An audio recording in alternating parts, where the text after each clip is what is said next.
morning, everyone.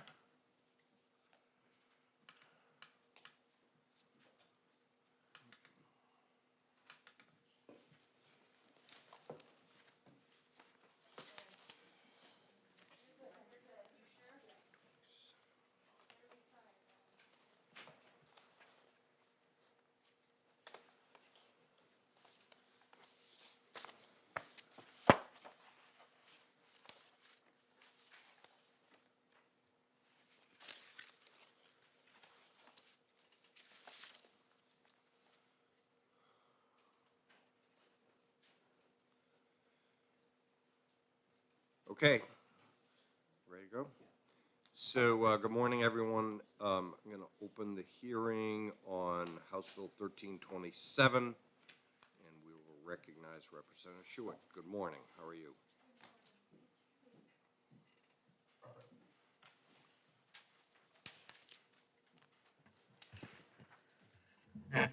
I thank the committee for your indulgence while we did a dog transfer. For the record, my name is Diane Schuett. I represent Merrimack 20, the towns of Chichester and Pembroke, and I'm here to introduce House Bill 1327. This is a pretty simple bill. It just asks to include diabetes as a specific reason to use a service animal. New Hampshire law defines service animal as only dogs that are individually trained to perform services or tasks. I've provided each of you with a copy of the RSA that we are proposing to amend, and the definition is down under Roman numeral 4. My constituent, Stacy Patterson Gagnon, who is here with her dog Sawyer, asked me to file this bill because she did encounter some difficulty with employers. She'll testify shortly and describe her experiences living with diabetes 1, which is an autoimmune condition that can be deadly. In addition to Stacy, Mary Finlayson, who supplied Stacy's dog, will come and talk to you about the process of determining which dogs seem to have the knack for this and how they are trained to perfect that. I've also provided you with a partial printout from the Governor's Council on Disabilities, item B in your packet, taken from their frequently asked questions, which explains the difference between genuine service animals and comfort animals. In section 3, it states one of the services performed would be alerting to low blood sugar. And in section 7, it refers to specific kinds of service dogs and notes assisting with diabetic disabilities. And yet, diabetes is not specified in our statute. Mr. Saya from the Governor's Council is here to answer questions you may have about those articles. The next item I provided you is Exhibit C from M&M Island Cruises. You might say, what does that have to do with diabetic dogs? They are actually from a Mr. Kevin Morris, who started these boat cruises with the idea to use the proceeds to provide service dogs for diabetic children. He could not make it today, but I've enclosed a letter he and his surviving daughters have written about their experience based on the fact that his eldest daughter actually passed away from diabetes and used a service dog the last several years of her life, which made her life much better. I understand that there is a concern in the legislature that adding one more item to a list in the RSAs opens the door to many others being brought forward. However, I draw your attention to the line just under where we're going to add our amendment, crime determinant effect. It's RSA 162-2, Roman 2, and it states that emotional support, well-being, comfort, or companionship would not be reasons to allow an addition, as these are frivolous reasons. I would say to you that these dogs have amazing capabilities in recent years, there have even been dogs trained to alert to types of cancer and cardiac arrhythmias. I trust that this committee has the wisdom to realize the difference. These dogs that I'm presenting to you are definitely working dogs and deserve to be specifically recognized in the statute for their work. Our own Senator Jean Shaheen's granddaughter, Elle, is afflicted with diabetes 1, and her mom, Stephanie, wrote a book about their journey. Stephanie was planning to testify today, but as you've probably heard on the news, her mother now has COVID. And last alert this morning, I got a text from her, her father now has COVID. She's the only one in the family, Stephanie, who's had COVID, so she's obviously their designated caregiver. I did bring a copy of her book that I'll present to the chairman. Sorry, I only have one extra one. I would invite you all to check it out. Stephanie talks in the book how at first she was very skeptical about what these dogs could accomplish, but after getting their dog coach, she's certainly a firm believer. And the fact that Elle, her daughter, was able to use the dog freed her and gave her the confidence to step away and not just be totally under the watchful eyes of her family, so much so that she attended college out of state, thanks to her dog. In closing, I'll tell you that there are approximately 97,000 diagnosed cases of diabetes in New Hampshire, and we feel that using an alert dog would certainly help many of them deal with their disease more easily and accurately. The patients who use dogs now usually use them in conjunction with a wired glucose monitor, but Stacy and Caitlin will tell you that in many cases, the dogs are faster, more reliable, and don't need electronic connections. And one more very unscientific reason to use a dog, I will tell you, we're all aware that the major recommendation of physicians for diabetic patients is to get regular exercise, and dogs need to be walked. Monitors make no such demands. With that, I will close and answer any questions that I can. I'm certainly no technical expert, but. Are there questions of Representative Schuett? Just one. Senator Avart. Thank you, and thank you for your testimony. So in the other states where they allow this, do you have to walk around with a medical card saying that this dog is kosher or not, if you will? Generally, most dogs have some kind of a vest or identification that specifies that they are service dogs. Thank you.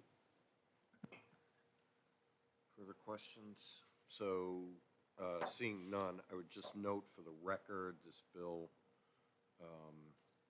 passed the HHS committee 16-0 and was on the consent calendar in the House. So I'm assuming there was almost no opposition. So thank you very much, Representative. Thank you very much, and I'll be going over to the House session. Okay, recognize, please, Caitlin Gagnon.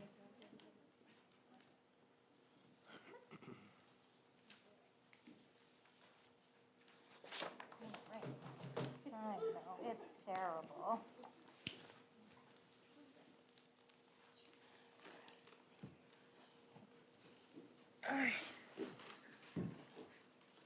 Down. Stay. All right, hello. So my name is Caitlin Gagnon. I live in Pembroke, New Hampshire. I just want to start off, I'll answer your question that you had for Diane earlier. The ADA does not recognize any certification for service animals.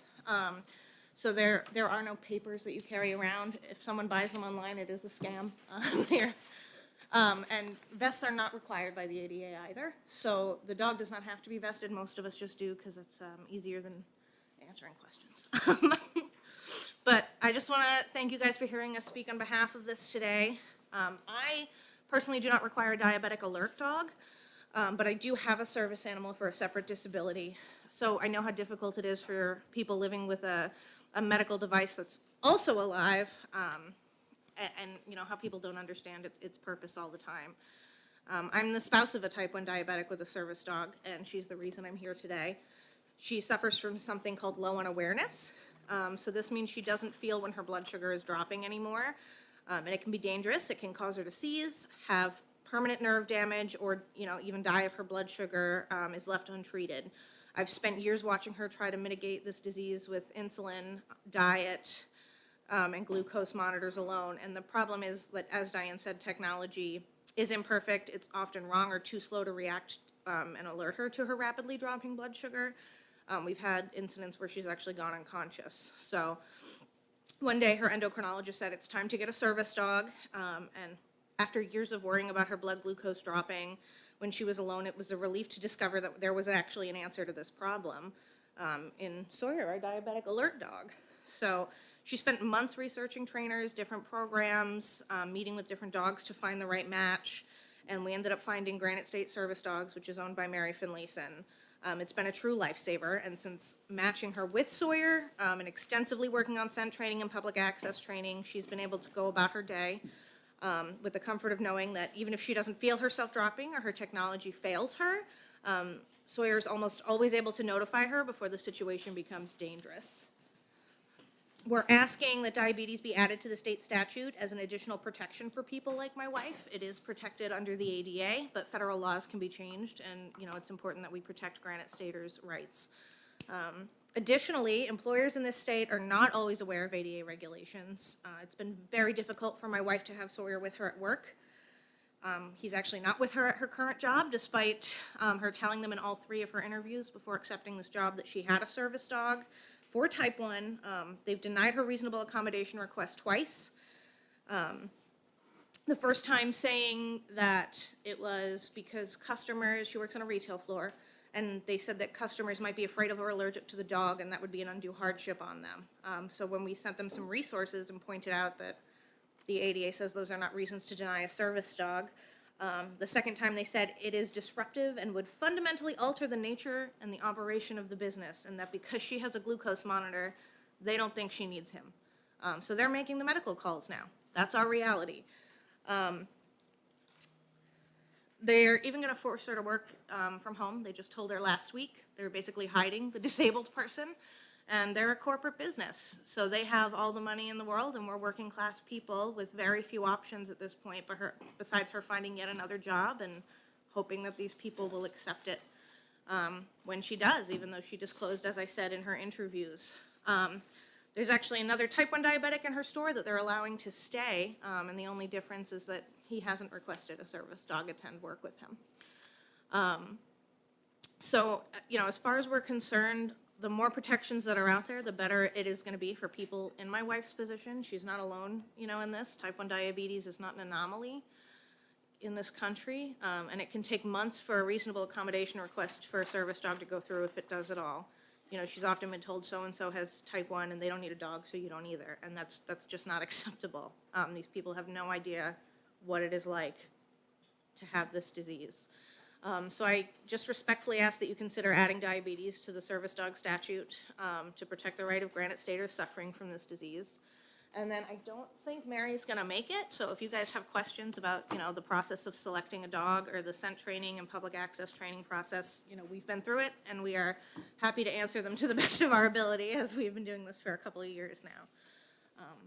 So does anyone have questions, or? I have. Senator Avart. I'm sorry, and I'm a dog lover, I love it. Yeah.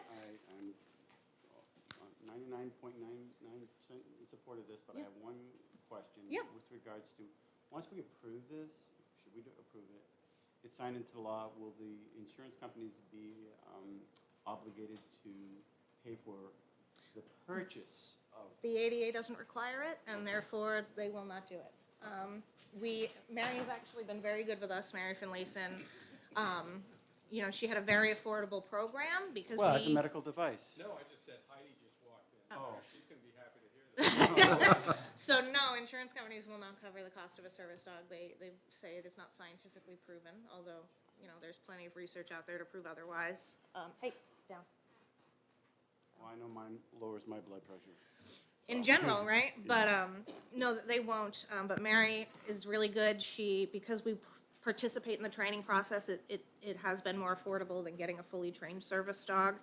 She allows monthly payments, which has been phenomenal for us. That makes it, affordable. But unfortunately, we're not quite there yet as a country as a whole. So, yep. Thank you very much. You're welcome. The last person who signed up to speak is Stacy Patterson. Good morning. How are you, ma'am? I am well, how are you? Good. Good. Give me a second, I'll get him settled.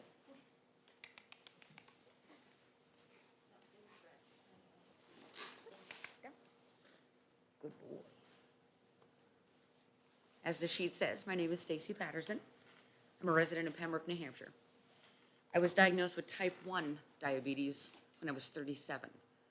So the myth is that you're born with it or you have to be young. It's a myth. I didn't really know what was wrong with me. I was tired, nauseated, thirsty all the time. And then it turned out that I diagnosed type 2, which happens a lot when you're adult and, your blood sugar's high. And I did have the defining factor of the anti-GAD to actually tell me that I was type 1. I went further to Jocelyn diabetes. Anyone heard of that in Boston? Okay. When I went there for an assessment, I have it like less than 2% of other type 1s. Doesn't make me special at all. But it means that at 37, I'm having complications of someone who has had it for 25, 26 years, hence the low unawareness.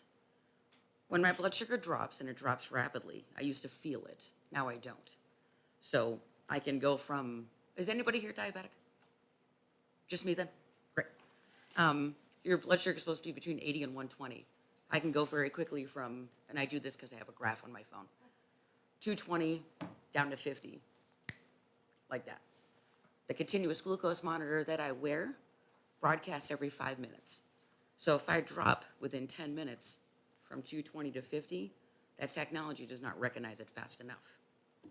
Ever since I've had him, he smells the decline. So what happens is, I know, right? It's weird. Like, who knew? What happens is when you drop that quickly, your body emits what's called isoprene. It smells very bitter to a dog. And think of their sense of smell like you walking outside and being able to see California from here. So it's 40 times better than any human. He has saved my life on multiple occasions, including overnight, when 40 pounds of corgi ends up on my chest. Believe me, that will wake you up. He's a good boy. Currently, I struggle with employers in general.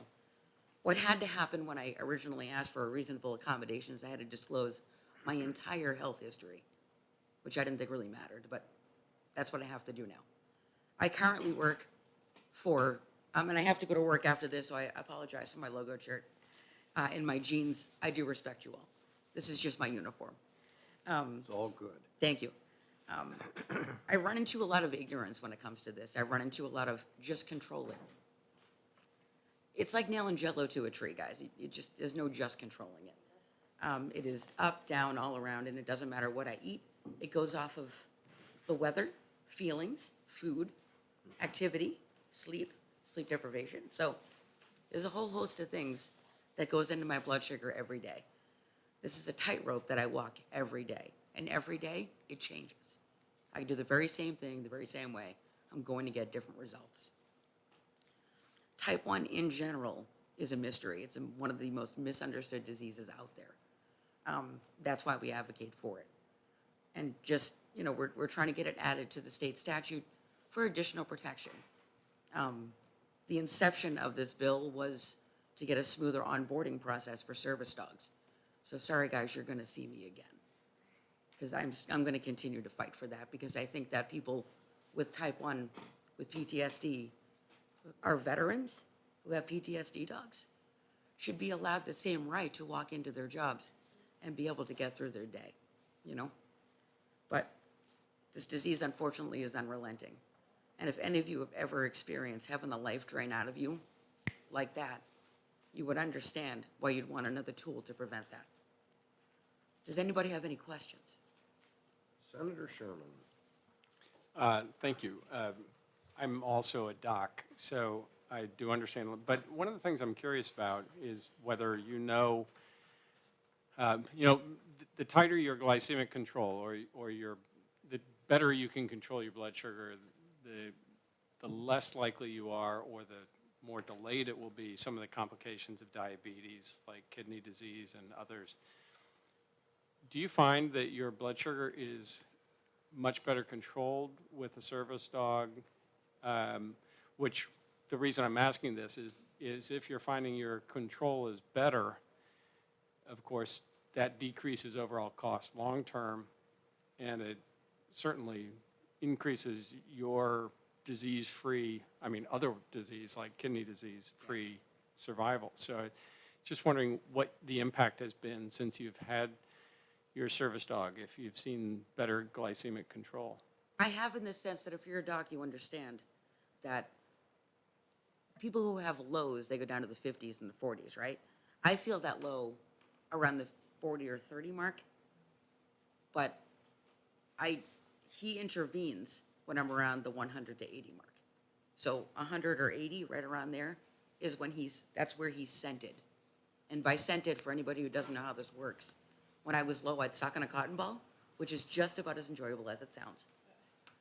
I put it in a bag and we play hide the scent. That's how he learns the scent. He intervenes before I drop. Because as you know, every time you drop, it does something to your mind, right? Yeah, I'd like to retain my faculties well into my 90s. Yeah. But yeah, better glycemic control, and also he keeps me from passing out. Any further questions? So I would just say that we've had, 40-plus bills already that are Senate bills. I think this is our second or third House bill. Without doubt, you've offered the most compelling testimony that this committee has heard all winter. So thank you very much. Thank you. Any further questions? Okay, do we have a motion? Second. So I think Senator Avart has moved executive session. Can you- Seconded by Senator Oh, Sherman. Can you close the hearing first? Yeah, and Bradley closes the hearing. Thank you, Cam. Senator Avart has moved House Bill 1327 ought to pass. I second. And it's seconded by Senator Whitley. 1337. Oh, Oh, 1327? 1327? I apologize. That is a first. Ever. That is a first. Ever. That I correct Cam. Thank you very much. All right. So for our two witnesses that just spoke, we're in executive session. We're about to take action on the bill. The motion is ought to pass, which means we're approving it. And is there any discussion, Senator Whitley? Thank you, Mr. Chair. I wanted to say, I think I agree with the compelling testimony. I think folks that come and share their story and tell us about how this would really impact your life is so, so compelling, and we appreciate that. I would say for the committee, this is a bipartisan bill. I'm a proud sponsor. Senator Carson is also a sponsor. I think this goes a long way in, making sure that individuals who do experience a disability are able to live, a full life and, go to work and contribute to the community. And so I'm grateful to the sponsor for bringing this forward, and I look forward to supporting it. Anyone else? All right, all in favor of the motion ought to pass, say aye. Aye. Opposed? Okay. Subsequent motion, consent. Second. Seconded. Any objection? All in favor, say aye. Aye. And just, ladies, the consent calendar means it's a block of bills that have broad support. They don't need to be individually debated. The motion will be ought to pass. And I can virtually guarantee you, unless Senator Whitley wants to talk further about the bill, it will move forward and it'll be on its way to the governor's desk pretty shortly. Okay? Thank you so much. Yeah, thank you. I'll take it up. Come out of exec. Who's going to take it out first? I'll take it up. Senator Avart gets to take it out. That may mean Senator Whitley will want to speak about it. There'll be a couple of others. I've you get to interviewed speak. them on my people like that on my TV show, so it was like, All right, you're going to invite him to be on your TV show, Senator Avart. We're there. All right, the motion is to come out of executive session. All in favor, say aye. Aye. Okay, so let's open the hearing on House Bill 1390. Give me 1 second here. There you go.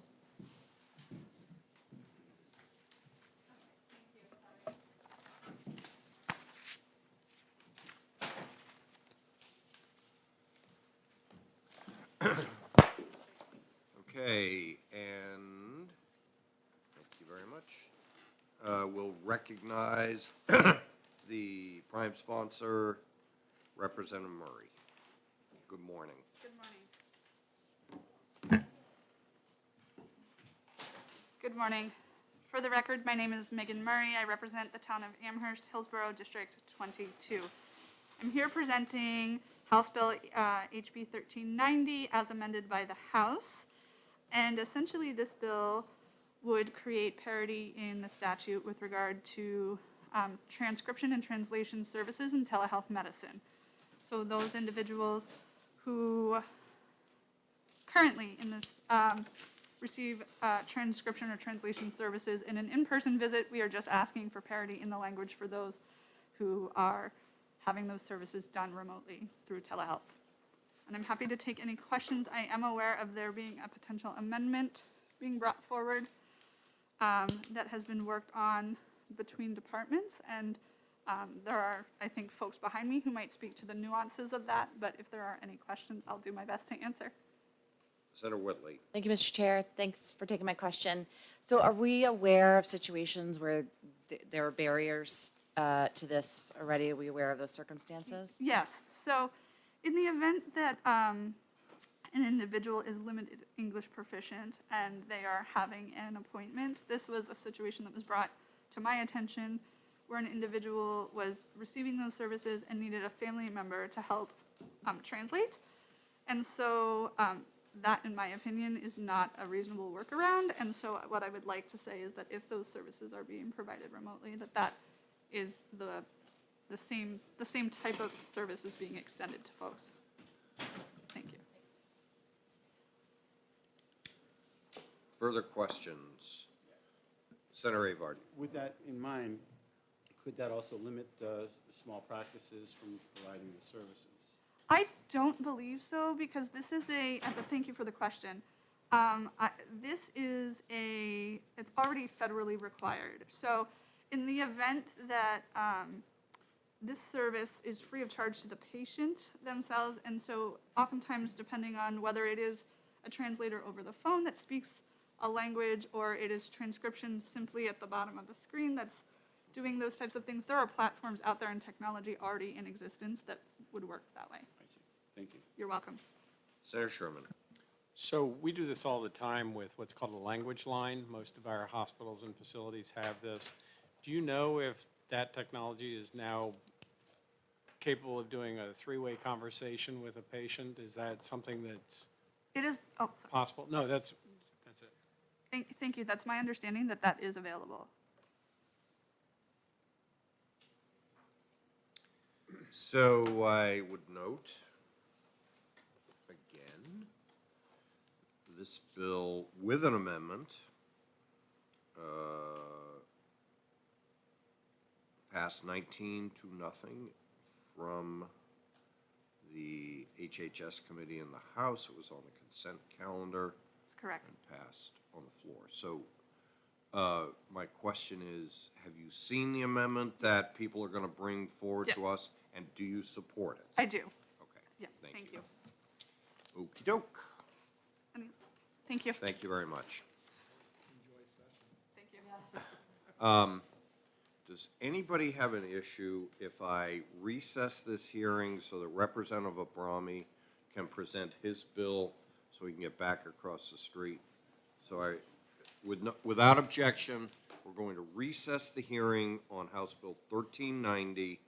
We're going to open the hearing on House Bill 1639, and then as soon as Representative Abrami has spoken, we will reopen the hearing on 1390 and then come back to the balance of 1390 is the bill that we are recessing, and 1659 is the one that we're opening. Good morning, Representative. How are you? Good morning, Representative, Senator Bradley. I appreciate the courtesy. We're fast and furious across the street. Plenty of bills that we're Here dealing you with. are. So, first, for the record, State Rep. Pat Abrami, Rockingham 19, Stratham. And this bill has to do with speeding up the background checks for certain healthcare workers, both in nursing homes as well as in hospitals.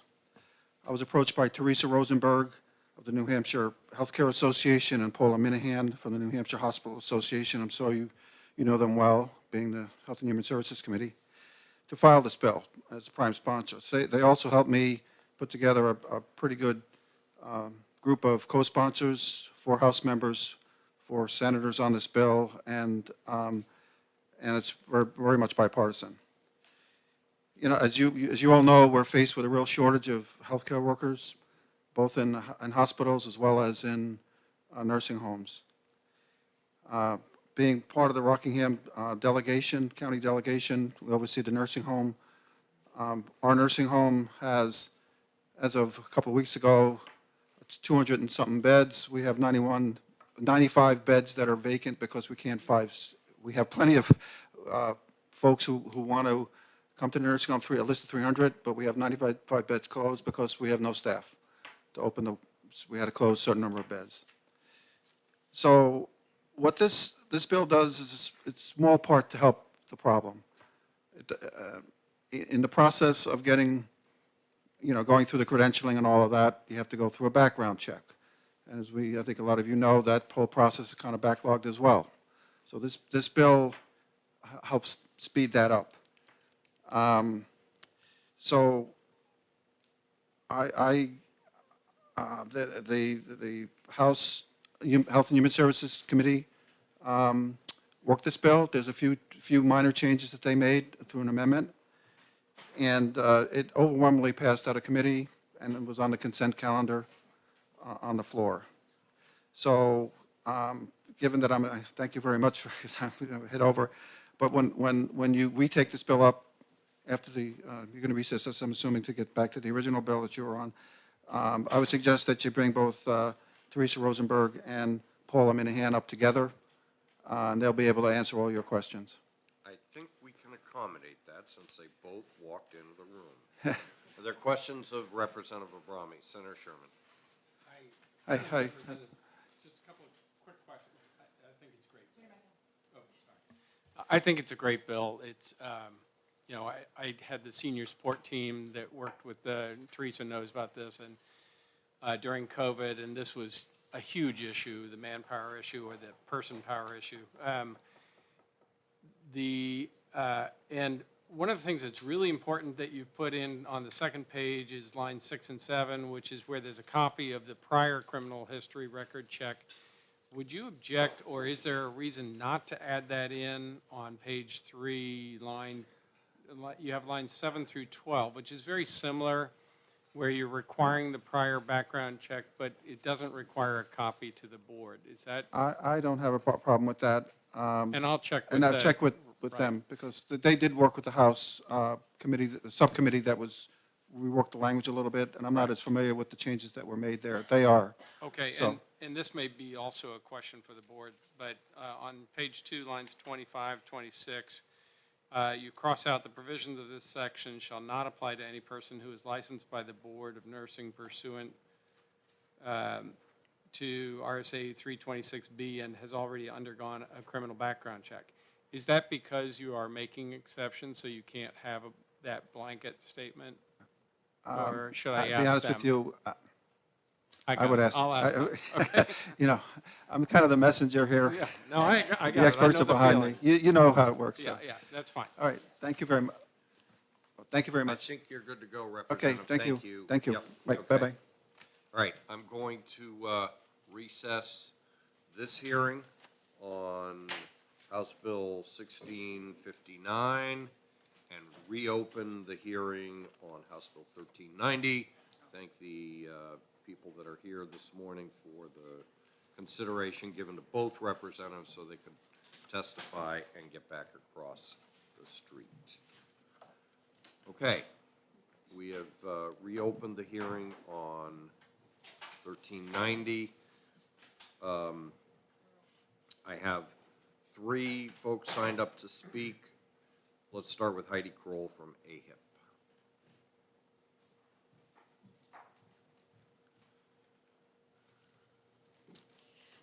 Good morning, Mr. Chairman and members of the committee.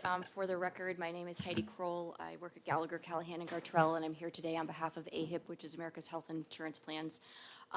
We are neutral on the bill, but we're lightly monitoring it when it was in House HHS. Originally, so the intent of the bill is to require healthcare facilities that are already required by state or federal law to provide translation services, that for those facilities to ensure that they're also providing that service if healthcare services are being delivered via telemedicine. So we were just lightly monitoring that. When this bill was in House HHS, the language was originally put into RSA 151, which is kind of facility oversight and regulation by the Health and Human Services Department. They objected to putting it in RSA 151, and so at the time, John Williams had suggested that it should go into the insurance statutes. However, the way it reads, it talks all about facilities. So at the time so that's how the bill as amended by the House came over to you. At that point, I had reached out to Representative Knirk because he was the one who sponsored that amendment in House HHS to shift the language out of 151 and into the insurance statutes. And I reached out to Tyler Brannon at the time with the insurance department and asked what their thoughts were about it being there. And his position was that it did not belong in the insurance statutes because the insurance department does not regulate healthcare facilities. So at that point, I alerted Representative Knirk that we were just going to try to work together to figure out where it should go. So the bottom line is that I've worked with the insurance department, the Health and Human Services Department, and OPLC to find the appropriate home for this language. And so I will pass out an amendment to you.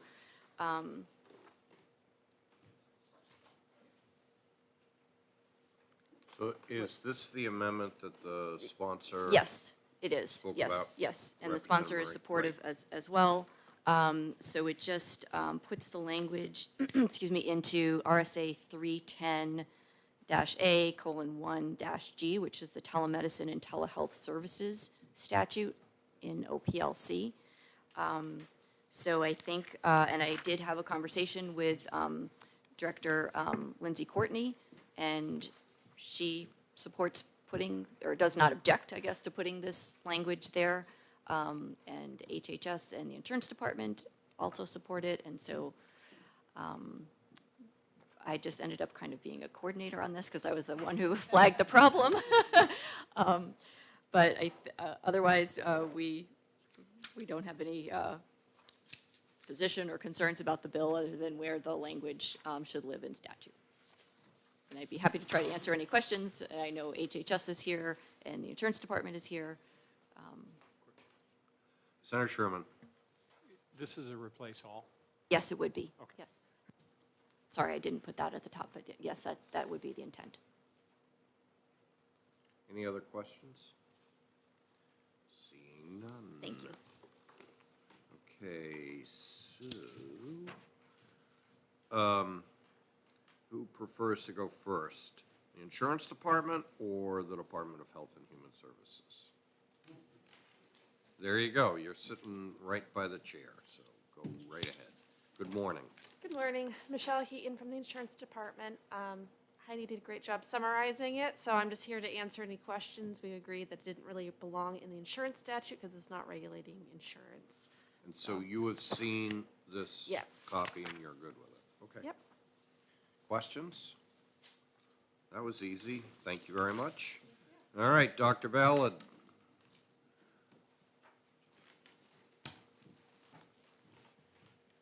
And the always smiling, happy John Williams. Most of the time, Senator Bradley. For the record, John I don't think Williams. I've ever not seen you with a smile on your I'm here for the Department of Health and Services. All I have to say is we appreciate the work that Ms. Kroll did, and we acknowledge everything she said and are fine with the amendment, and it is actually the proper placement for this under the Office of Professional Licensure Certification Statute. Dr. Ballard is with me today to provide the committee with some additional but brief information on the value and benefits of access to telehealth telemedicine as it relates to translation services. Good morning, Chairman, committee members. For the record, I'm Jonathan Ballard. I work as the Chief Medical Officer of the New Hampshire Department of Health and Human Services. And this bill caught our attention mainly because through the arc of the last several years and the recent legislation is the increase in access through the use of telemedicine itself, through reducing barriers that we had in our New Hampshire statutes that were done prior to the pandemic when the Medicaid statutes were amended to allow primary care services to be offered through telemedicine, then through the emergency orders, and then many of those emergency orders being codified into law subsequent to that. We've obviously had an explosion, increased use of telemedicine in rural areas, inner city areas for persons that have jobs that allows them the access to have those medical visits without having to travel. Many benefits have been seen, particularly in the behavioral health and psychiatry areas, which is incredibly important through the pandemic and the social isolation that resulted from that. So with this bill, I wanted to just testify that it is in conjunction with actually the technology that is rapidly become available for telemedicine. So at the current moment, during the national state of emergency for the COVID-19 pandemic, the Office of Civil Rights from the U.S. Department of Health and Human Services did a notification of enforcement discretion on the telehealth platforms. So the non-HIPAA compliant telehealth platforms are okay to be used right now. That's like Apple FaceTime. Well, when the national pandemic ends, which we're getting indications may be the end of the second quarter, so June 30th, that discretion ends, and then the telehealth platforms have to be the HIPAA-compliant platforms. 10 different platforms have notified the Office of Civil Rights that they are HIPAA-compliant. They haven't been evaluated as such, but they believe they are. And so they're the platforms that are widely used in New Hampshire. So some of them you would may know: Zoom for Healthcare, Doxy.me. There's several of them. GoToMeeting, UpDocs. So these platforms I've looked at every single one of them. Every one of them either have their own access for language access capability, or they have very clear instructions on how to patch in like a language line to come and be a third-party part of it. And so it's actually what this bill does is quite in line with what the technology will be when the state of emergency is expected to end. So just wanted to offer that testimony. And so I do not see this bill as adding any further restrictions for the growth and proper use of telemedicine as this evolves. And Senator Bradley, it's noted in the draft amendment provided by Ms. Kroll, you'll see the cross-reference to the federal CFR, which is exactly what Dr. Ballard was referring to. Also very thoughtfully drafted by the law firm that brought this forward, were the references to RSA 521A, which deals with interpreters for the deaf under the court statutes, and then also under 345A, which Dr. Ballard referred to. This relates to the Commission on Human Rights in our state. Great questions. Thank you very much. Is there anybody else that wishes to speak on House Bill 1390? All right, why don't we, well, I think we can exec this today. I mean, Cam, do you think OLS nonetheless will have any issue with turning this into a committee amendment. As long as Heidi sends me a digital version?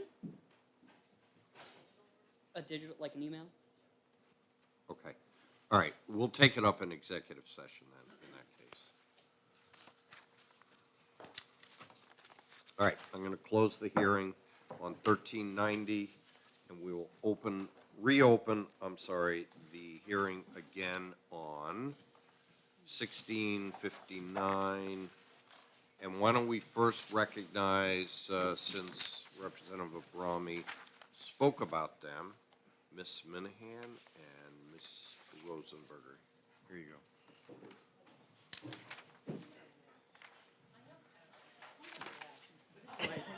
I'm a mess. I don't know if you are, but Good morning.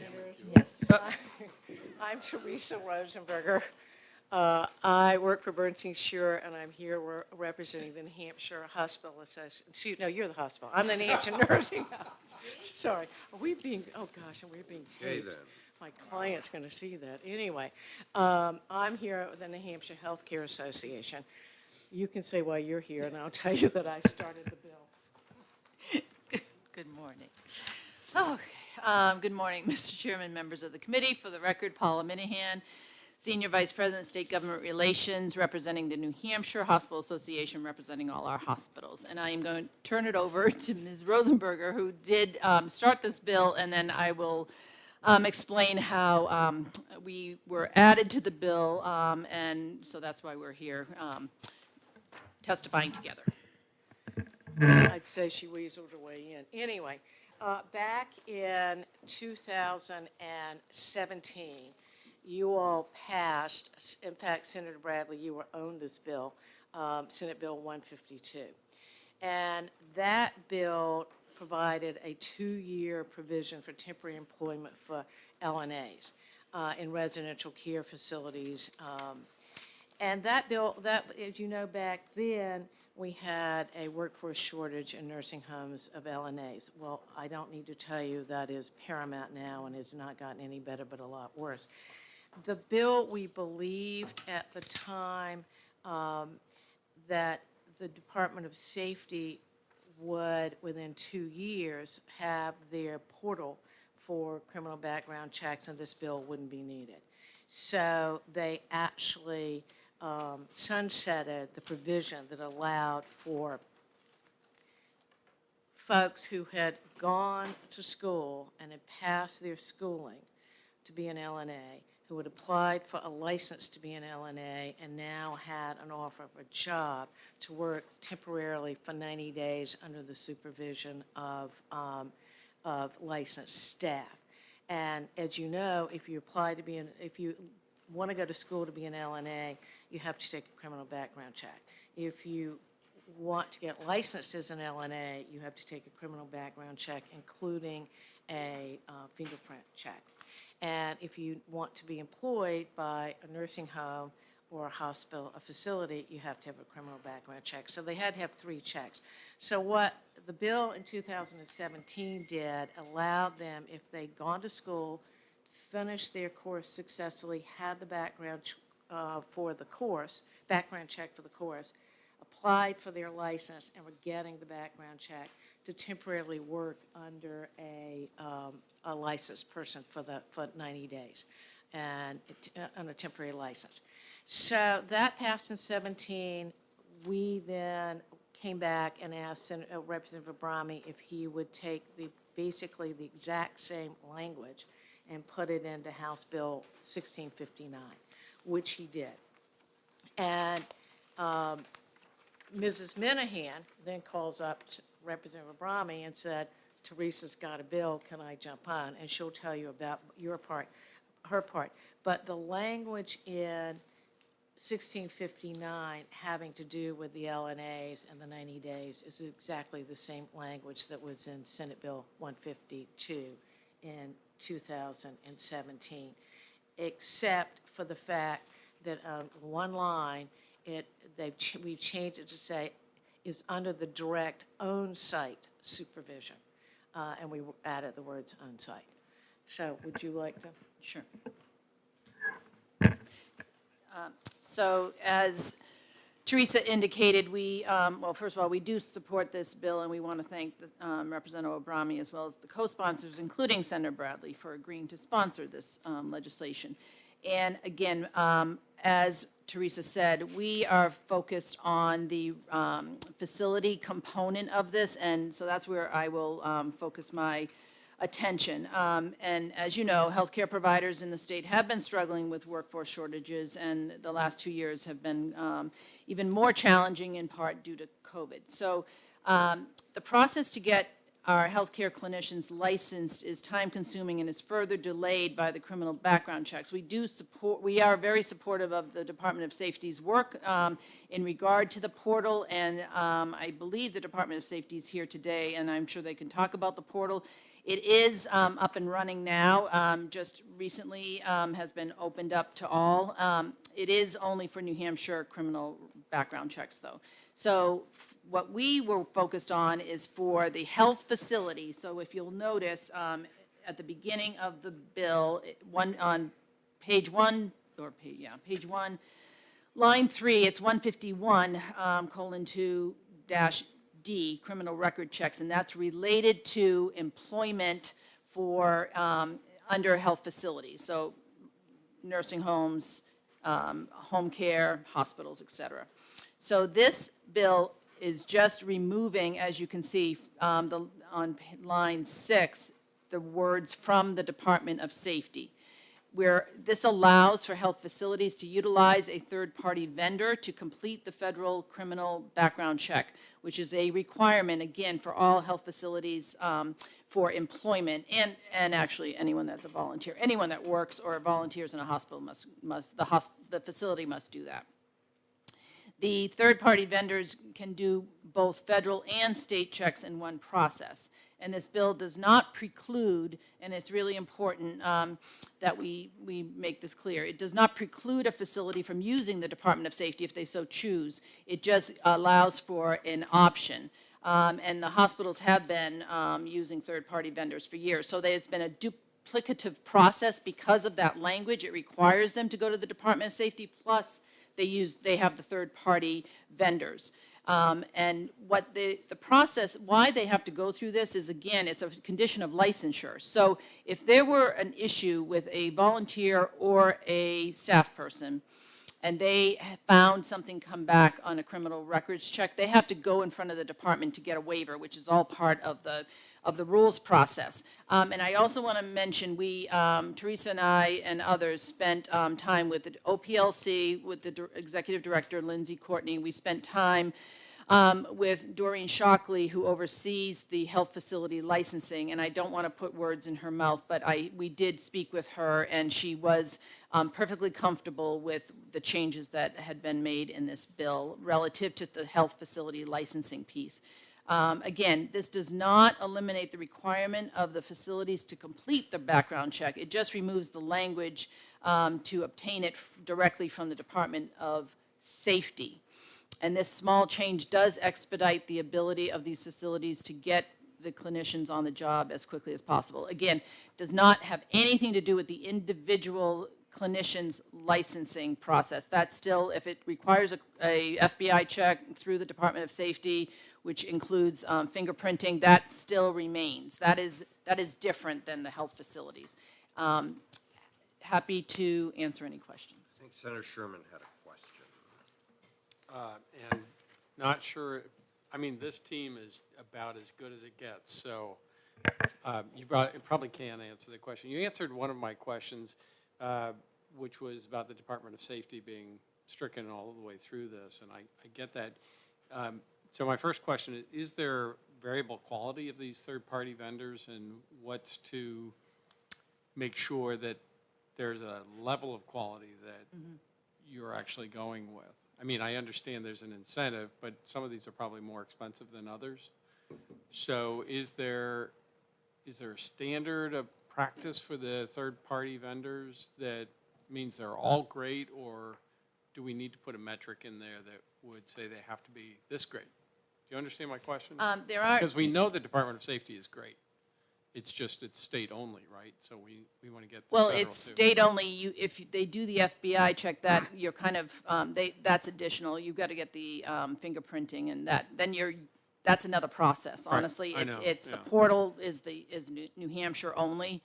And again, the hospitals have been utilizing these vendors for years, and they contract with them, and they do pay for them. So they believe the quality is excellent because they do their due diligence. We did have this discussion in the House HHS committee, and we did, they do have to be, there's a federal, I have to check my notes, but there is a federal process that they have to be certified. There's no official, like, state certification through the Secretary of State or anything like that, but.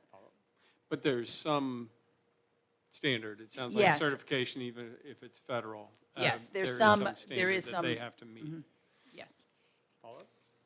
So the second question is, there's a, let's see, Part C, page 2, lines 6 and 7, which is great. I think it's really important that the original one that they had, and while they're waiting for the new one, the original one is there, but it's not there on page 3 in that paragraph 7 through 12. Should we add that component? The language on page 3, 7 through 12 is exactly the same language that was in the previous bill. And we didn't touch that. And so you are wanting to add, Well, just that there's a it does require yeah, that the yeah. prior check be done, but it doesn't require a copy of that background check be provided. So, I mean, I could walk in and say, my background check's done, and that would be adequate to satisfy that. I don't have any problem with that, do you? No, I don't have any, and it would really be, I don't know whether Pam DiNapoli's here, but or anyone from the nursing OPLC. nursing association, because this is under the Nurse Practice Act. Well, I'm happy to Yeah, check with yeah, Pam if the chair is, so you I wouldn't don't know why object. this would be a problem. I just think it's, trust but verify, right? That I didn't ask? Someone asked, I think it was you, asked Representative Obrami regarding why we were striking Oh, yeah. lines 25 and 26 on was me. page Yeah. 2. Thanks. That is actually that was a carryover. When we reviewed the statute in detail with, again, the Home Care Association, the Hospital Association, the Healthcare Association, we were questioning that, so I actually went back to find out the genesis of why that was in there, and that goes back to a study committee from years and years ago. But in fact, when we checked with the hospitals and certainly the home care and the nurses, the nursing homes, they don't utilize this. So they don't make exceptions for nurses. They do the criminal background check on all. So they did not believe that this didn't make any sense to us, why we were excluding them. So we all agreed that it made sense to be consistent. Okay. That's all. Any other questions? Okay, thank you very much. The only other person that signed up to speak is Henry Vayu. I don't know if the Department of Safety, I saw somebody that might be interested in speaking.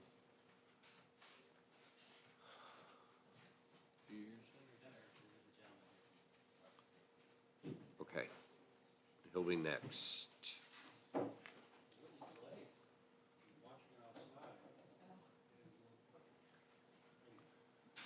I'll be real quick.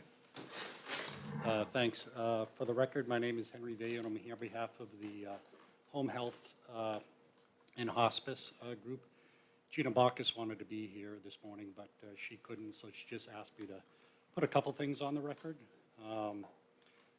The association supports the bill because it will enable home health and hospice agencies to utilize third-party vendors for out-of-state criminal background checks when screening applicants for employment.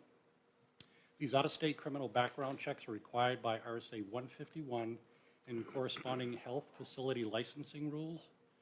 Most agencies do these out-of-state checks if the applicant has lived out of state in the past 7 years. This may vary by agency. These are not FBI background checks done through the New Hampshire State Police. If an agency is hiring someone who has only lived in New Hampshire, they will continue to use the New Hampshire State Police online system, which is working really well. We greatly appreciate New Hampshire Department of Safety for implementing the online platform. Just FYI, the provision of the bill that allows LNAs to work on a conditional basis while the employer awaits a criminal background check will not be utilized by home health or hospice agencies. This is because of the direct supervision requirement. Unlike in nursing homes or hospices, home health LNAs are supervised by an off-site nurse.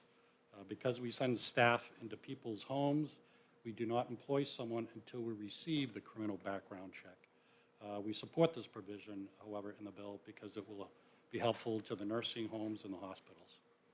And that's it. Okay, questions of Mr. Vayu? Thank you. Henry?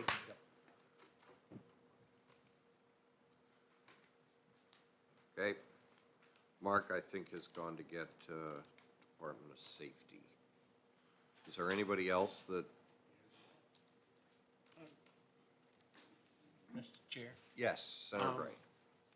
I noticed that on page 3, when you get down to lines 13 through 14, talks again about operating under the license, but it doesn't have the words in there under the supervision, on-site supervision. That's back on page 1, line 1.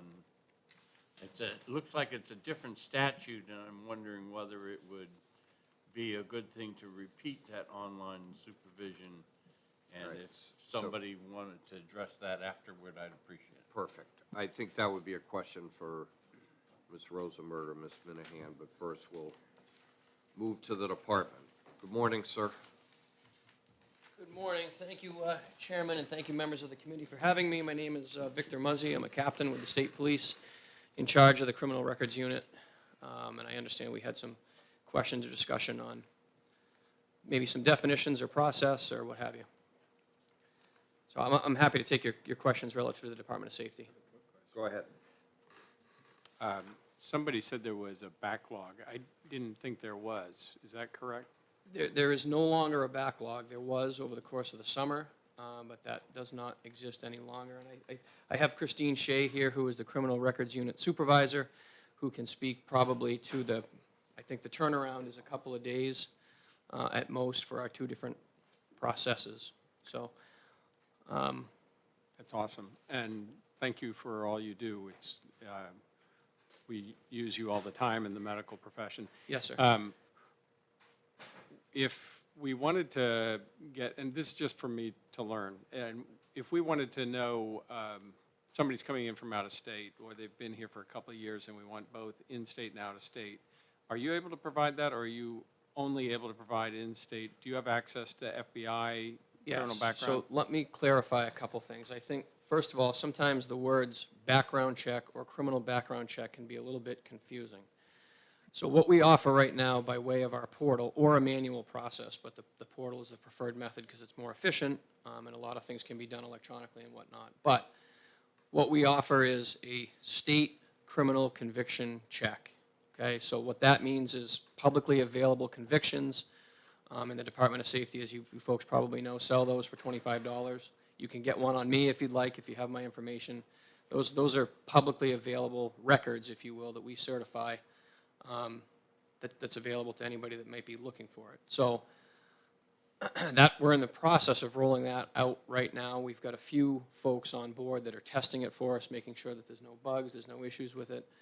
The other part of that process is through phase one, what we refer to as phase 1 of the portal.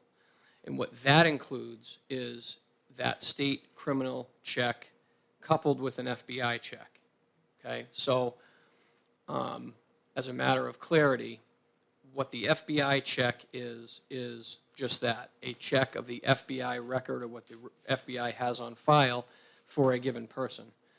And where the fingerprints come into play here is only arrests that have a set of fingerprints to go with that arrest end up on that FBI record. And as we all know, our fingerprints are like our VIN number, so that's how we're confirming someone's identity versus maybe when they got arrested, they lied about their identity, and it's through those fingerprints that we're able to say, oh no, you're actually this person versus the person you told us at time of arrest. So the FBI record only consists of fingerprint-supported arrests. My understanding of third-party checks is a company, whomever that may be, will reach out to various states, or maybe all the states for all I know, and will get what's publicly available, which is that conviction check. Similar to our state, I presume other states do the same thing, and we'll make publicly available those records or checks, if you will. So the difference really being, in my opinion, and this is just for your information to help clarify, I guess, the difference, the state checks, conviction checks, often will have more entries on a record than the FBI because they're not fingerprint supported, I guess. So in all likelihood, you can get a third-party check, if you will, that might have more information than the FBI check for that reason. The problem really, the only problem with it, which I think in the context of this bill isn't a problem because of the other fail-safes that are in place, which is having that fingerprint-supported check upon certification. The only problem that I could foresee is, not with this again, but just generally speaking, is the identity of the person. If I apply for a license and I tell everyone my name is Christine Shea, for example, then I'm licensed under that because there's no fingerprints to say, wait a minute, you're not Christine Shea, you're Vic Muzzy. So I hope that helps sort of delineate the difference between a third-party check, an FBI check, a state check, and the words background check, which can get kind of used, generally speaking, I think, with some lack of clarity. So That's really helpful. So if I did, through you, I did the state police and the FBI, there's a chance I would miss something that might be available in the third-party check. But I might also, if I just rely on the third-party check, I might miss an identity-related issue because fingerprints aren't necessarily involved. correct. Is that a good summary of? I would say so. But in this case, for this bill, I think what I can say is this. The process by which somebody is allowed to work in a hospital, in a healthcare facility, as was stated, there's three separate checks done. So the first check really is that fingerprint-supported check. So now we've confirmed that person's identity. So the state police is ultimately in favor of this bill because it does allow some flexibility. It does allow other avenues, if you will. Our only concern is that we don't go away from that initial check that has confirmed someone's identity, where a license has been issued to the correct person and their identity has been confirmed through an FBI check. If I understand this correctly, this is a matter of streamlining some processes that I think we can reasonably streamline. Our only concern is that we have identified the person. The process outside of this bill, in my mind, has identified that person. So that's, I think we've got that covered. But that's sort of the difference to help delineate, as I say, the different checks and what those consist of. And in my opinion, there really is no reason to do the check, the very same check, 3 times, because I think it does lead to backlogs and does lead to missed opportunities. Okay, any further questions? I don't know, sir, if you heard the discussion about, I don't know if you had the bill in front of you, but on page 2, lines 6 and 7 being added at the end of page 3, line 12, so that record that has to be provided to a facility would be required in Roman numeral 3. Seems to make sense to me. I did hear that, so you're okay.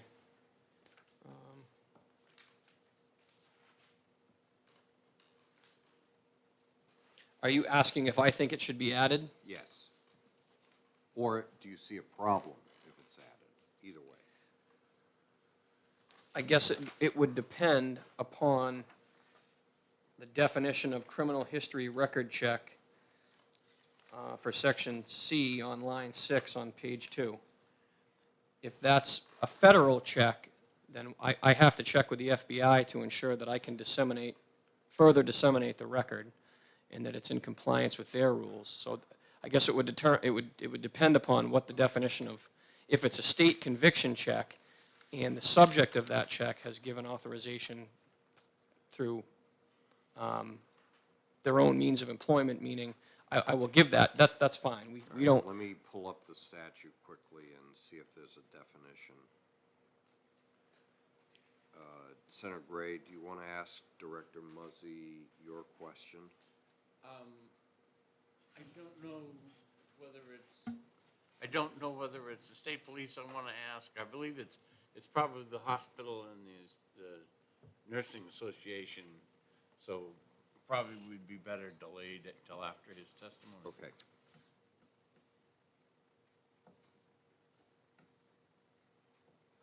I guess the other part to that answer is who's disseminating it? Would the department be disseminating it or would the individual be?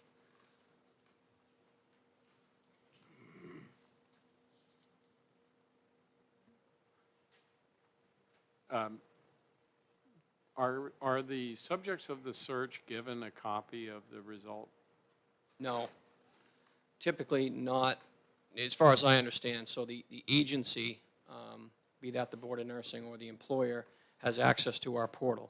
So they can view the record several times, I believe, if I'm not mistaken. I don't know whether they can print it off or not, but I don't think they do because they're subject to privacy and making sure those records and things are destroyed once they've been reviewed. And Is there, I'm going to keep going. Is there some kind of certificate that the record is clean? That Yes. that they can take with them, that the employer can get? Yep. So Yes. what I'm getting at is to comply on page 2 with section C. It says, has provided the facility with a copy of the criminal. So and that's the point of clarity, is when we disseminate it, if you will, to the individual, if they're giving it to the facility, it's their record. It's a question of whether we can distribute it or disseminate it directly to them, I guess is. As I read this, it appears as though the individual would be required to give that to the agency, And not if we- us, but I just want to. And if we add that to the next page, it would be the same thing. So the individual would have to have that record in hand to pass on. Yes. Or at least a certificate that that record was queried and Yep. came back clean. Yep. Is that possible? Yes. Okay. Having a hard time finding the RSA.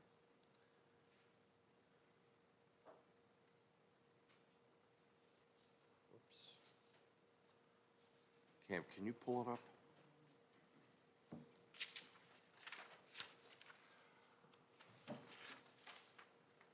My guess is there are definitions, because normally section 1 is a definition section.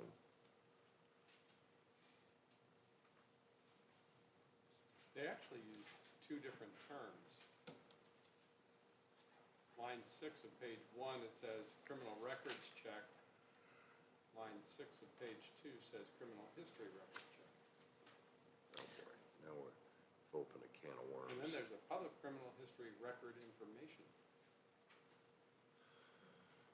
We could You want follow.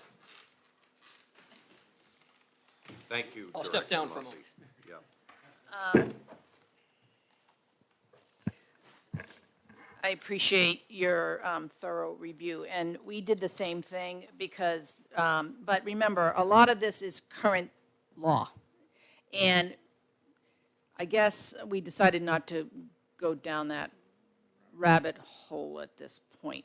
However, if you read the first paragraph, it is rather confusing. It's probably not, so I can say this because I had nothing to do with it. I question, I mean, the language is awkward at best. I think it probably deserves some further review. But remember, these are two different, completely different statutes. 151 is, as you know, the health facility. So that starts on page 1 all the way down, all the way to page 2, down to line 27, when we're talking about the Nurse Practice Act, which is 326. And I wasn't sure, Senator, I was trying to pull up the statute. I don't know if you were looking under 326 or you're looking under 151 for definitions. But I appreciate what you're saying. It is confusing, but there are, what we did, we talked with a lawyer, the criminal conviction, the criminal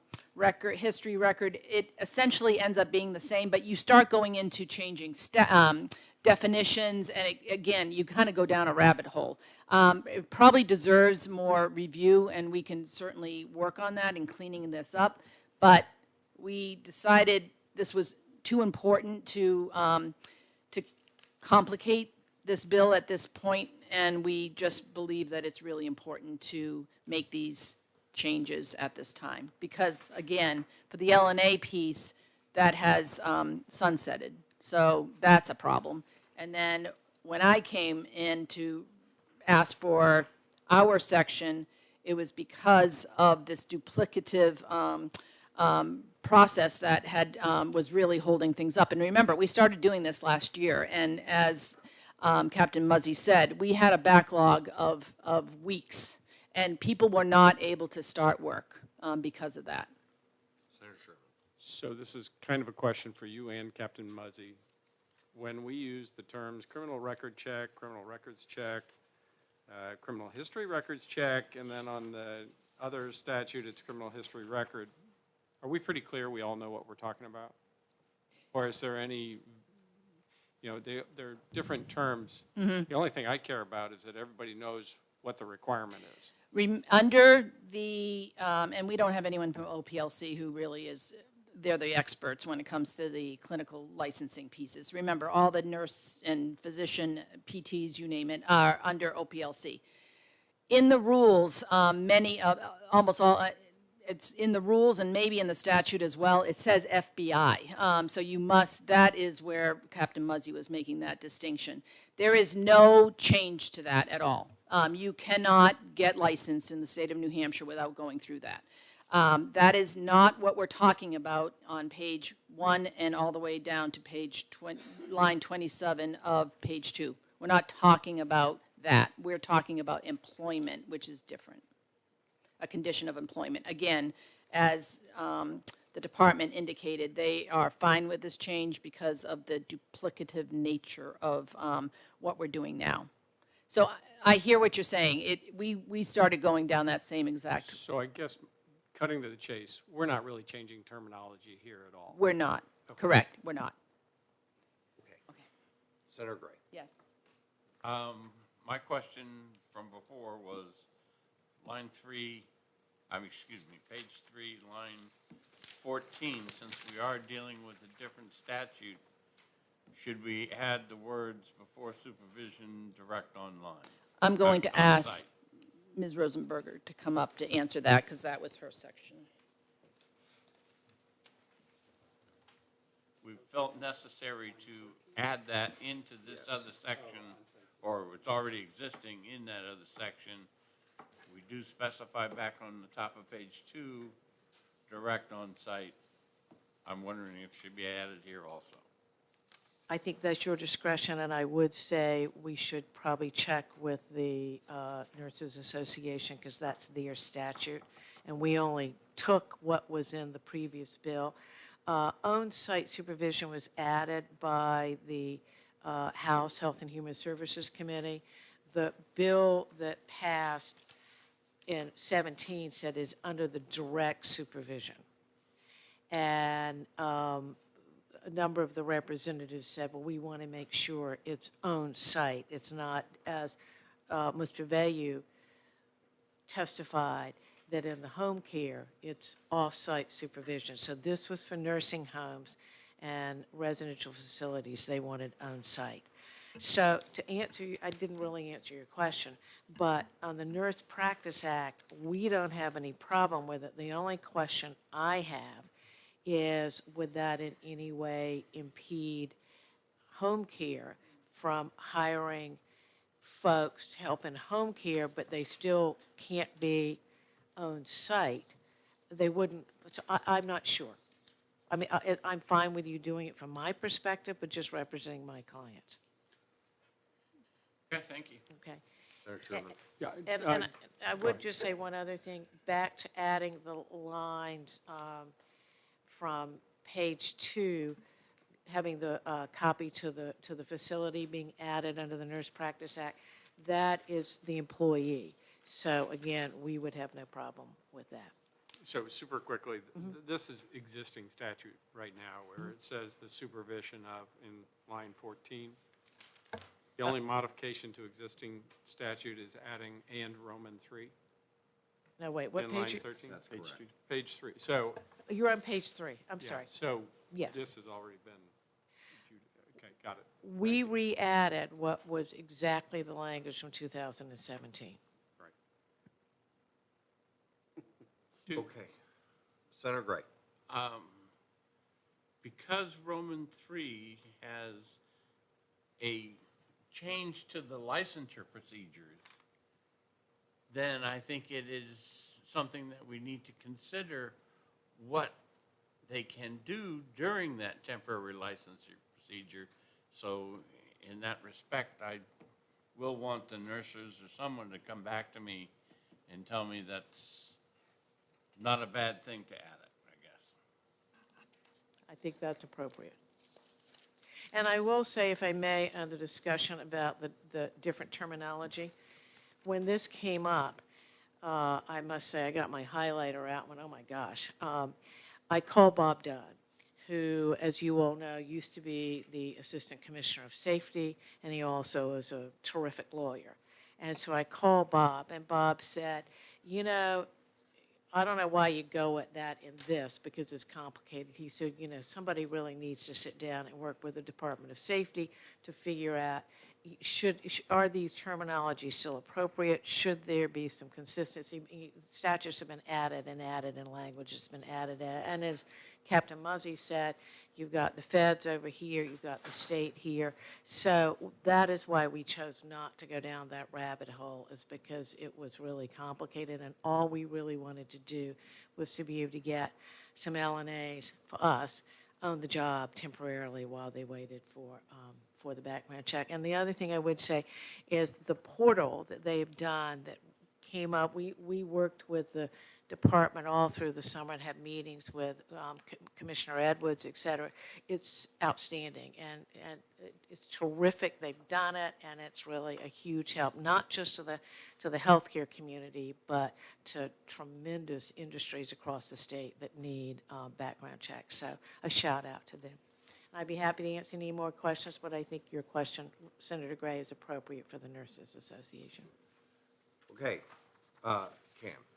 I found a definition, I think, if we're still interested in that conversation. Go ahead. So RSA 151 references back to RSA 106B14, which says, with the approval of the Commissioner of Safety, the Director shall adopt rules as may be necessary to secure records and other information relative to persons who have been convicted of a felony, misdemeanor, or violation within the state, or who are known to be habitual criminals, or who have been placed under arrest in criminal proceedings.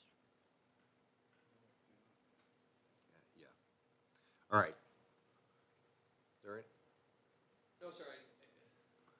Just as a matter of discussion, maybe what we should do, and this is a bigger conversation, I think, but what we should probably define them as, because there's really two different things there, I think, as we've sort of illustrated here today. I think what we need to say is there's a state criminal conviction check, and there's a fingerprint-supported national or FBI check. I think those two phrases will clearly define what we're talking about, in what instances, just my food for thought on how that should be looked at as we, I guess, go forward on these related issues.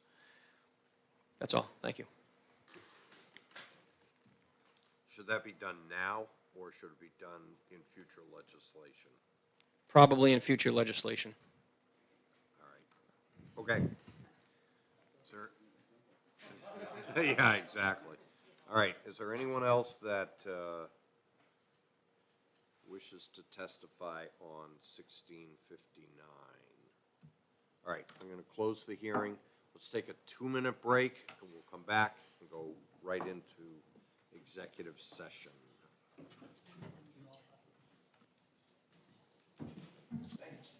Well, that's clear as mud.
How'd I do?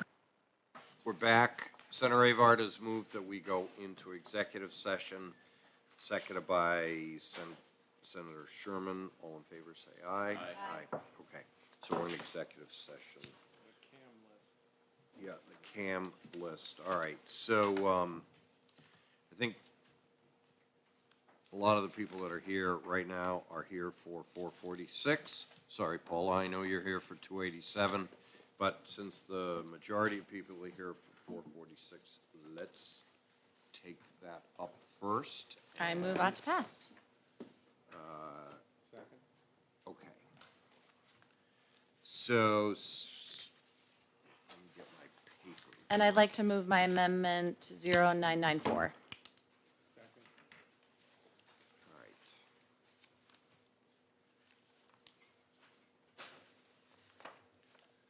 Go ahead and Great. take a brief second to explain it. I know we've heard it before. Great, so this is an amendment you have all had for, I don't know, maybe about 3-4 weeks now. It makes some changes requested by the department, a number of just sort of technical changes. It removes the first reference to CELA to address the sole source contract issue. It sets up whatever agency or organization is chosen. It could be one or more, and it references the regional infrastructure. So it cleans up all the technical issues, and essentially the bill creates a fund that's ongoing and funds it this year with ARPA funds for only $8 million. And so I just wanted to set the context again for why this bill is so important. You know, we are coming out of a 2-year pandemic with dramatic workforce shortages, and we have seen, again, historic departures from the workforce from women. And that's troubling to me that, you know, women, this week was Equal Pay Day. You know, it's troubling for me to see that potentially a generation of women are going to lose the progress towards equality in the workplace. So this is an important bill for a lot of our constituents. It's important for working families, of which my family is one. Childcare is a huge barrier to folks getting back into the workforce. I hear this every single day, that our working families need stronger access to quality and affordable childcare. And one of the biggest barriers to that access is just the fact that these providers can't keep their doors open. And they can't keep their doors open because they can't find folks that are going to work for them. And that's because our wages are low, it's a high-stress job. These folks are essential frontline workers. The other group that's really supportive of this bill are businesses. We know that the business and industry have identified childcare as a priority because they know that their employees need stable, affordable, accessible childcare to get back to work. So businesses are supportive of this. And then I think the other group is, you know, thinking about childcare providers, this workforce behind the workforce. These folks are taking care of our most precious resource every single day so that we can go to work. This is our frontline workers. They, during the pandemic, did whatever possible to support our children, to give them a supportive, loving environment to allow our families to go to work. And so I think it's past time to recognize how important this childcare workforce is to the entire workforce and to the economy of our state. You'll remember, and Cam, if you don't mind passing out the letter that was signed by a lot of different organizations. You'll see that the top of the sign-on letter has a number of advocacy organizations that we all respect. In addition, there are 1,800 signers, 1,800 signers. Of those signers, there were close to 200 businesses, providers, and just working families. It's a broadly supported, thank you. So you'll note how thick this sign-on letter is and how many people at the top were in supportive of it. This is a policy that has been vetted by a lot of different organizations. It's a thoughtful proposal that gets really needed funds into people's hands. And I think when you're thinking about this workforce, they don't make a lot of money. You know, they're competing, childcare providers are competing with Dunkin' Donuts, McDonald's, Target. And so this this amount of money is the least that we could do for this workforce to help them pay their bills, pay their car bills, pay their mortgages. This is something that would mean a whole lot to this group. I think, we have to also look at the ARPA dollars coming in and the federal dollars coming into the state. There has been historic amounts of money coming into our state. And in the amounts that we will likely never see again. So I think we have an obligation to direct those funds to policy solutions that are really going to help move our economy forward, support our businesses, support our working families. And I think a $9 million appropriation from ARPA is the least we can do. We haven't even spent the state has not even spent close to half of these ARPA dollars. So this is a drop in the bucket, really important policy, and I hope the committee can support it. Thank you. Senator Sherman? Thank you, Mr. Chair. This is, first of all, I second everything that Senator Whitley has said. Workforce support, access to child care, support for this whole business line, which is recovering from COVID. And one of the things that we heard at the last executive session was that this should be handled, all the ARPA funding is going to be handled by fiscal, I'm not sure who else would do it, but I think it has to go through fiscal. What this does is it gives the legislative framework. It puts in statute what the legislature wants to see happen, rather than leaving it up to fiscal or just the Department of Health and Human Services with no guidance from the legislature. So I think this amendment is ready for prime time. I think it's answered the concerns that were raised by the department, and I'd like to see it move forward. Thanks. Senator Avart. Thank you, Mr. Chair. I'm really not, I think this is well-intentioned. I do think that my concern is that this will create another entitlement program. It tips the balance of one business over another business. You said that, some people, they're competing with McDonald's and other organizations. So if they can't find the workers because they can't compete with this, then we're basically funding one end of the spectrum to the other.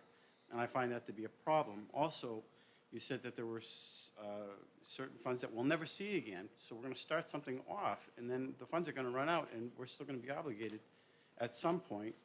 Because once you pass this out, then the people will, probably want more money.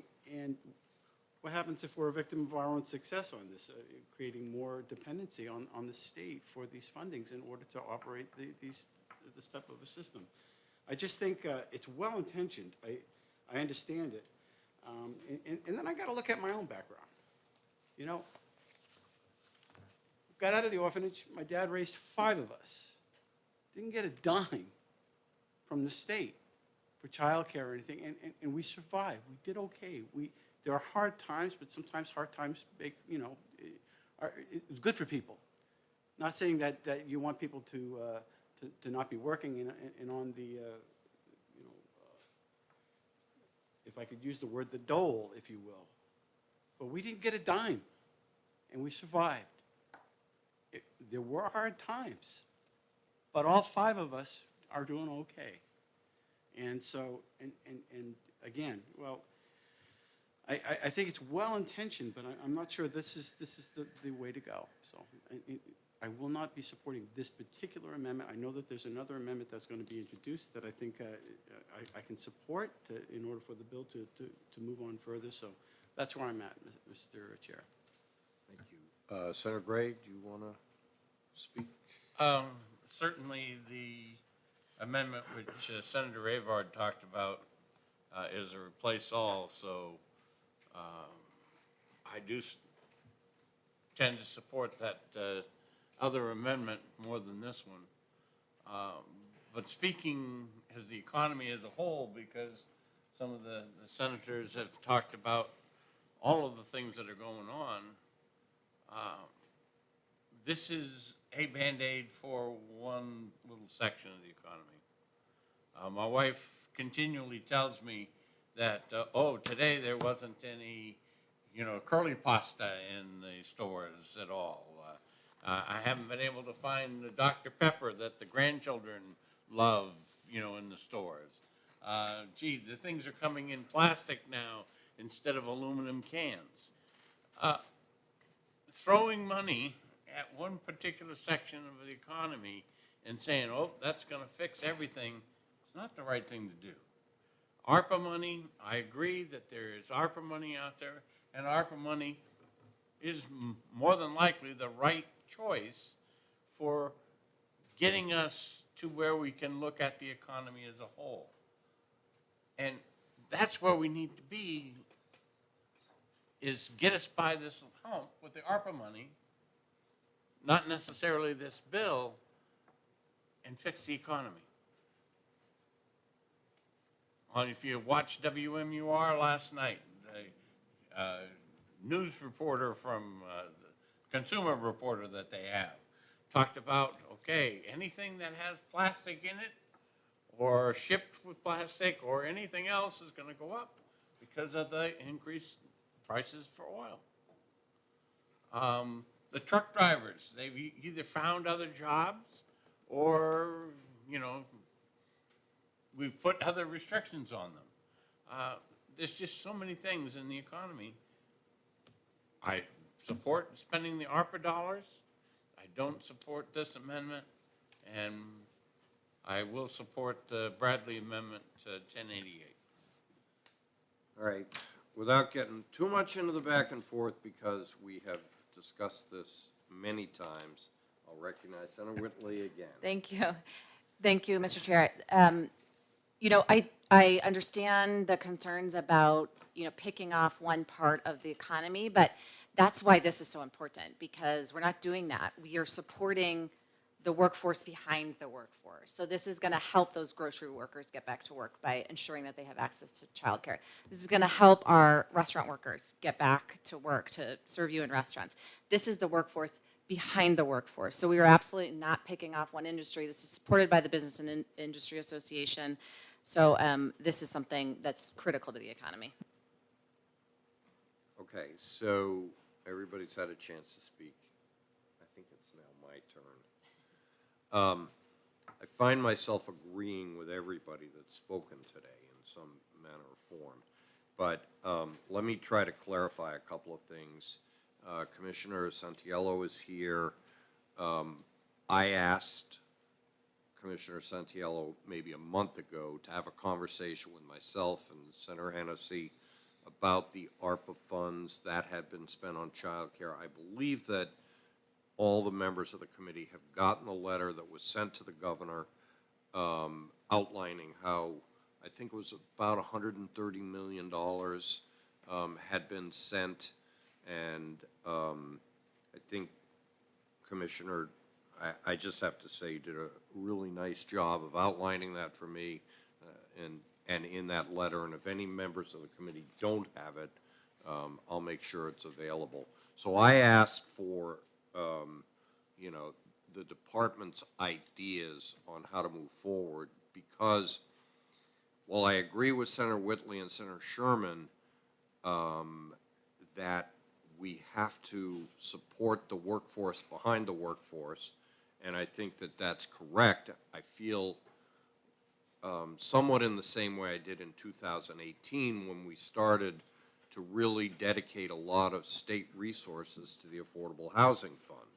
And over time, in two budgets, as well as in 2018 with some surplus, we've dedicated $50 million to the Affordable Housing Fund. We're going to vote on Senate Bill 400 tomorrow.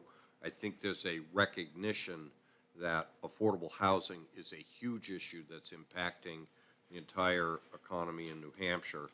And quite frankly, childcare is at that same point in time. And so while I agree with, Senator Whitley in terms of highlighting the need and the problem, I'm also concerned about and agree with Senator Avart and Senator Gray about sort of the one-time nature of stipends and how do we sustain them when the ARPA dollars are no longer here.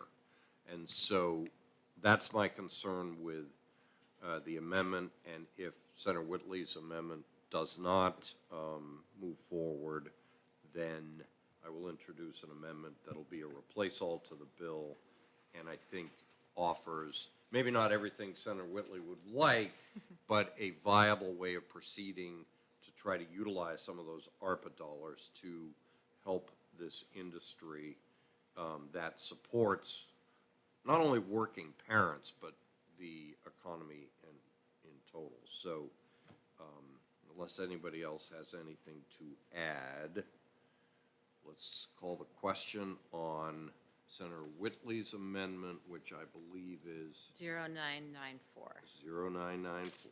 Yep. All right. All in favor of Amendment 0994, say aye. Aye. And opposed? No. Nay. Okay. So the amendment fails 3-2. So has everybody should have seen my amendment. I don't know if we have extra copies. Thank you, Cam. I got to tell you, Cam, you're the best. Agreed. You are really the best. I second that. I think he's tied with Jenny. All right, well, if Jenny was here, I'd Oh, probably that's say right. she was Right, the right. best. I withdraw my If there were motion, tied copies- with if just there were more. copies on the table, and Vayu, you get a gold star for, being the master of dispensing the copies. So, You're the best. I think your amendment is a good compromise. and let me explain it. I kept all of the findings and purposes of Senator Whitley's bill. I think they're important. They outline the issues that are important, and I hope the Senate will agree with me that as a statement of findings and purposes, they're important. And as I said, I feel about this the same way I felt several years ago about the need to, get a lot more active in terms of affordable housing. The meat of the amendment is Section 2, which is a replace all of the balance of the bill. It directs the Department of Health and Human Services, and Ms. Santiello will lead this initiative in consultation with the Advisory Council to develop a plan to submit to the Governor's Office of Economic Relief and Recovery, that's GOFER, to help foster sustainable childcare opportunities. The plan has to focus on strategies to increase recruitment and retention. I think we heard that, repeatedly, to ensure a future workforce, the cost structure for facilities, strategies to increase access and affordability statewide. I think that this is a viable way to hopefully utilize, with a plan, the ARPA dollars. I keep pushing, while I'm not a member of the fiscal committee, for use of the ARPA dollars for this purpose. I think it's a reasonable way to proceed. So I would hope that we would have consensus around this amendment. I know Senator Whitley would like to do more, and do more right away, but I think it's a reasonable way to proceed. I'll recognize Senator Whitley. Thank you, Mr. Chair. So I appreciate the ability to keep working on this, and I appreciate the chair's commitment to trying to find solutions. Unfortunately, as he knows, I don't think this is the solution.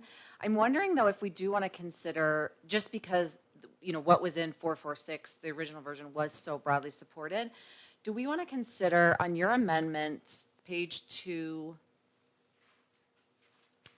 line 7, at the end it says, increase recruitment and retention of staffing at child care facilities, and then add, comma, including consideration of recruitment and retention bonus and benefit grants for certain New Hampshire child care employers. So it's not a mandatory, it's just consideration.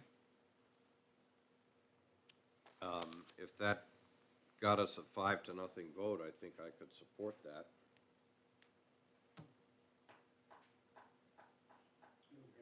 Mm-hmm. I'm looking at you. Well, yeah. I think, you know what, I'd like Commissioner Santiello to weigh in on that. I saw her nodding, So I'm assuming that that would be something the department would consider, and I would have no trouble with that. No, It's it a says, may. it says including consideration Yeah. of recruitment and retention bonuses. Makes perfect sense, because this is Chris Santinello, Associate Commissioner.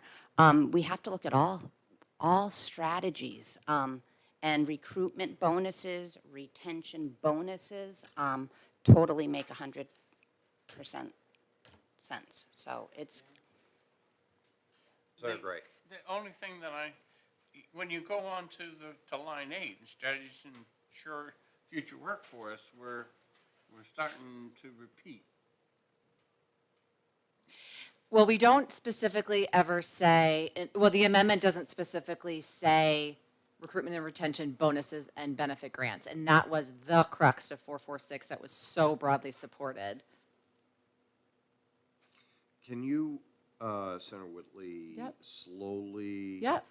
I'll start with the sentence, the full sentence. Such a plan shall focus on strategies to rapidly increase recruitment and retention of staffing at child care facilities, including consideration of recruitment and retention bonuses and benefit grants for certain New Hampshire child care employers, comma, strategies. Now you're just leaving me in Here. the dust, including consideration. I know, I talk I'll fast. see, there you go. All right. You and I are too old for this. Yeah, we're definitely too old for this.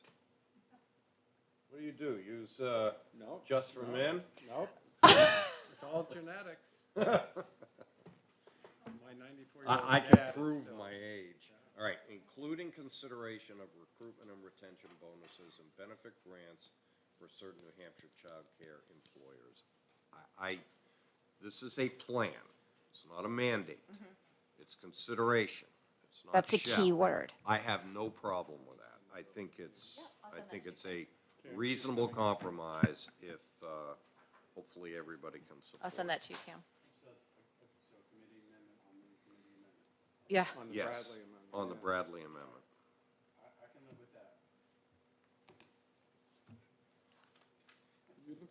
Can you call, 5-0 if you can call it the Bradley Whitley special. All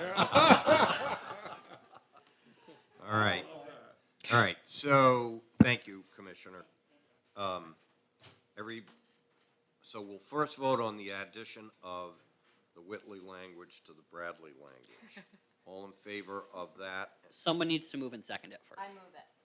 Oh, we've already, oh, okay, all right, it's been moved on to pass already, I thought, but, all right. Oh, no, you moved your amendment and I just moved the addition. Okay, so we're gonna do it in reverse. All right, so all in favor of support of amendment 1088, signify, With, Amendment first, because I can't support it in its current form. well, I think we're gonna support the Whitley amendment. Cam wants tell us us, to do Cam. it this way. So all you can do is say adopt 1088S with the changes Senator Whitley said, and then Oh, we can do okay. it in All one right. vote, and So we're all good. All right. Cam is the arbiter here. So the motion is to support 1088 with the Whitley proposed changes that Cam has and we've read multiple times. All right, all in favor, say aye. Aye. Any opposed? Lovely. Now I'll entertain a motion of ought to pass as amended. so moved. Great. Any further discussion? I don't think it should go on consent. Oh, my God, this is awesome. Thank you, Senator Whitley. Thank you, Senator. Senator Sherman, Senator Avard, Senator Gray, and Cam, and everybody in the room. All in favor of ought to pass, say aye. Aye. Any opposed? And you're right, it won't go on consent. And because she fixed it, it's the Whitley Bradley special. Oh, look at that. I don't care how it gets defined, there's no credit that's necessary. What is the, success has 1,000 parents, failure is an orphan, so, you know, it's good. I think this is a really reasonable outcome for a definitely big problem, so, all right. Won't go on consent, Senator Whitley gets to take it out. All right, Senator Whitley, do you want to talk about your other bill, 416? Yes, so apologies that the amendment just came to you this morning. So Cam distributed Amendment 1113. So this amendment was worked on by a lot of folks, and I'm incredibly grateful for all their work. So we worked with the Department of Education, Rebecca Fredette, who's the I don't know what her title is, but Special Ed Director, Christine Brennan, who's Deputy Commissioner. We also worked closely with Rebecca Ross from the Children's Behavioral Health Bureau. We worked with New Hampshire Legal Assistance and the Child Advocate to come up with what we have here. So what I really want to say to you is I'm incredibly grateful for the DOE and DHHS coming together on this.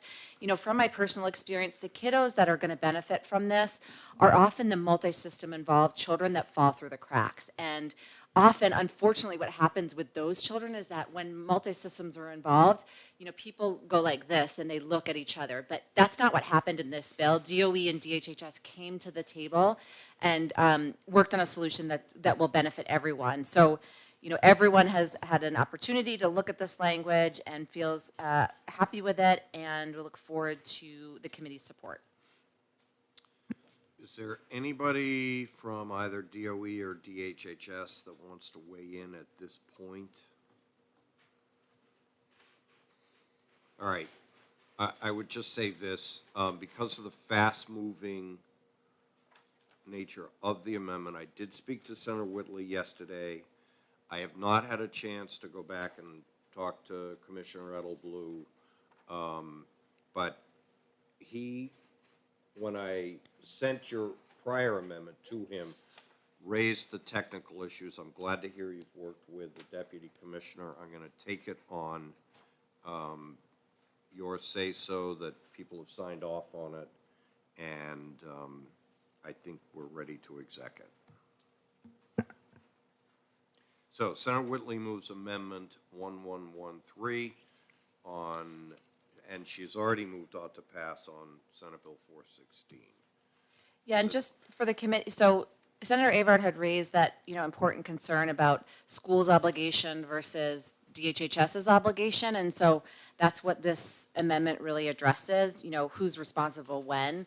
You know, there's federal law referenced about when the behavioral intervention is required and when it's the school district's responsibility, and sort of, you know, further defines that. So it's really just this interagency dance that this is trying to figure out. And then just a reminder of the overall purpose of the bill was to make sure that, you know, we are identifying the needs of children before sending them out of state to wildly expensive and potentially ineffective residential settings. We need to figure out what they need and hopefully keep them in state. Okay. Any further questions? Nobody from the back of the room wants to weigh in? Okay. Any further discussion by committee members on Amendment 1113? I have a motion, but not a second yet. Seconded by Senator Sherman. Thank you, Cam. All in favor of 1113, say aye. Aye. Any opposed? No one opposed. All right. Senator Whitley moves ought to pass as amended. Any further discussion on ought to pass as amended, which has been seconded by Senator Sherman? All in favor say aye. Aye.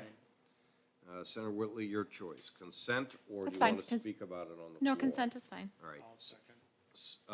All in favor of consent, say aye. Aye. Senator Whitley can write the blurb.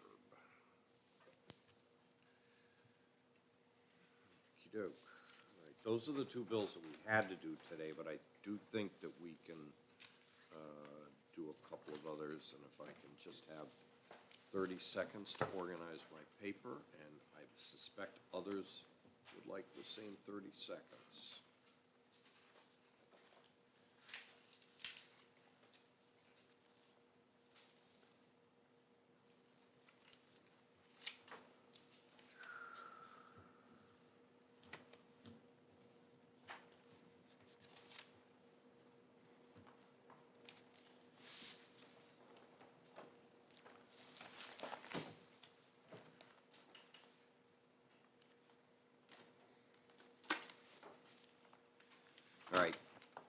Everybody good to go? Let's take up 287. This is the bill that I sponsored for the insurance department that deals with balanced billing. Everybody is on board with the bill, with the exception of the debate about the adjudication and whether the commissioner of the Department of Insurance should have the authority vested in the proposal that the insurance department came forward with. There was quite a bit of opposition to that. I, several weeks ago, asked the Hospital Association to work with the insurance department to see if that gap could be bridged. They came back to us 10 days ago and said they couldn't. I asked them to do it again, and they indicated they couldn't. And part of the issue is that the federal law is unclear as to who has that authority, and I think the Hospital Association wants further federal clarity before we put it into New Hampshire statute. The insurance department sees it differently. My recommendation is to go with the position of the Hospital Association at this point, which is Amendment 977. And this issue can come back next year. The insurance department can approach Senator Avart maybe to sponsor the bill, or Senator Whitley, or, well, it would be you. Or Senator Gray. But I'll move your amendment. So, Paula, do you have anything to add, or Henry representing HCA? Okay, so I'll second. Senator Sherman has moved my amendment 977. Any further discussion? All right, all in favor of 977, please say aye. Aye. Any opposed? All right. Senator Sherman has moved ought to pass as amended. Second. Seconded by Senator Avard. All in favor say aye. Aye. Aye. Any opposed? Okay, Senator Sherman has moved consent. Second. Seconded by Senator Avard. All in favor say aye. Aye. Aye. And Senator Sherman gets the honors. All right, I think we should continue to skip over Senate Bill 288. Okay. I don't want to have, I mean, this was kind of funny last week. Napoleon first, there was an argument between Senator Sherman and Senator Avard. Not an argument, a discussion. It was a discussion. but Vigorous it debate. was kind of spirited. So first Napoleon goes and sits in your lap. Yeah. Then he sits in Avard's lap. Yeah. And then I got into trouble for him being on camera. Oh, no! Yeah, We should not ban Napoleon. I make that a committee. no, well, he is he's the mascot of the State House, but at any rate. Okay, so we'll skip over 288. I think, did you have the conversation with Senator Kavanaugh that you Yeah. had promised me you were going to have? Yep. All right, so is there a motion on Senate Bill 332? If you want to make an interim study, that would be. All right, Senator Avard is going to move interim study on Senate Bill 332. Is it seconded? Let me get there first. This was the bill that dealt with retention bonuses for long-term care workers. And it did not have a fiscal note, but I asked the department to analyze the cost, and they thought it was in the range of $115 million For 6 months. for 6 months. Senator Gray has seconded interim study. Discussion, Senator Sherman. I just want to thank Senator Kavanaugh for bringing the bill forward. The scope and cost of the bill warrants further study, but this bill really underscores the need to make sure that we do everything we can to recruit and retain critical healthcare providers you know, it really is too bad, similar to the child care, where we really do need to reinforce these areas of the workforce, but we all recognize that the fiscal note was really almost unaffordable at this time. So as we come out of the pandemic, or at least this latest surge of the pandemic, I think we recognize the critical nature of this particular part of the workforce, and I, for one, will commit to continue to work. I'm sure Senator Bradley, I'll speak for you, is also on board, as is the committee, in making sure that we do everything we can to support these critical frontline workers. And I'm really grateful to the sponsor for bringing it forward and highlighting and underscoring the need to pay attention to this workforce, as we've done in other bills. So thank you to Senator Kavanaugh and to the committee for putting this in interim study so that we can continue to work on it. All right, is there any further discussion? Yeah. Yes, Senator Whitley. Thank you, Mr. Chair. I just, you know, and I agree with Senator Sherman, you know, it is an important concept. You know, these are folks that were, you know, at work every single day when we were all at home. This is the frontline healthcare providers, and, you know, I understand the need to study it more. I just want to, you know, second again how valuable this workforce is, and what they, you know, did in service of all of our public health during the pandemic. Okay, anyone else? All right, all in favor of the motion for interim study? Aye. Aye. Any opposed? Subsequent motion? Consent? Senator Avart moves consent. Second. Seconded by Senator Sherman. All in favor, say aye. Aye. Aye. I'll do the blurb on this one. All right, so we also have Senate Bill 450. I asked Attorney Lehman to try to draft a conflict of interest provision. I passed it out last week. People had a chance to review it and basically got back to me and said, nobody in the state of New Hampshire would be able to serve on this board. Not my intent. So I asked Attorney Lehman to draft a second version that narrows it down to what I think we would consider direct conflicts of interest. I was handed this morning. I'm going to pass it out to committee members, but I think we need to make sure that it mirrors the intent, and I think it needs to be married with Senator Sherman's language that is also on this bill, and I do have a few extra copies for members of the public. I didn't. We don't have to exec this today. We don't have to exec this today. That would Okay. be great. All right, so that one we will hold on. We'll hold on 288. So we only have two Senate bills left. It's been a long and winding road. I think that we already took action on one of the House bills today, and I believe that we can take action on the telemedicine bill 1390 that was sponsored by Representative Murray. I move OTP on HB 1390. Second? All right, so Senator Whitley has moved ought to pass on House Bill 1390, and we were given an amendment that everybody agreed to.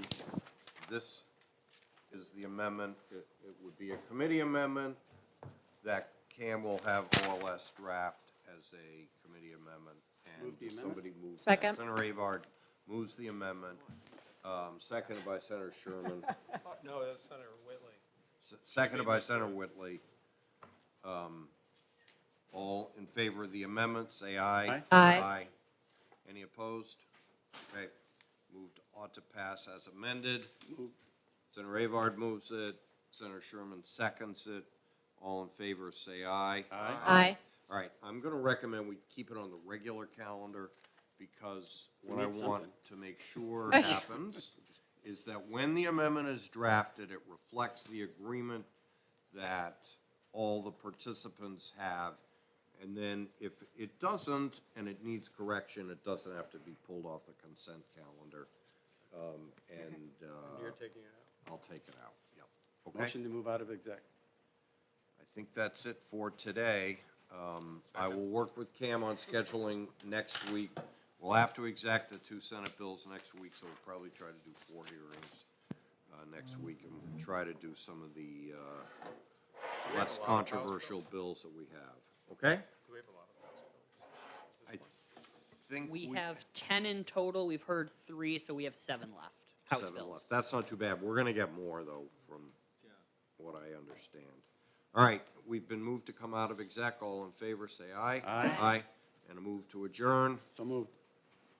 All in favor, say aye. Aye. Aye. We're done.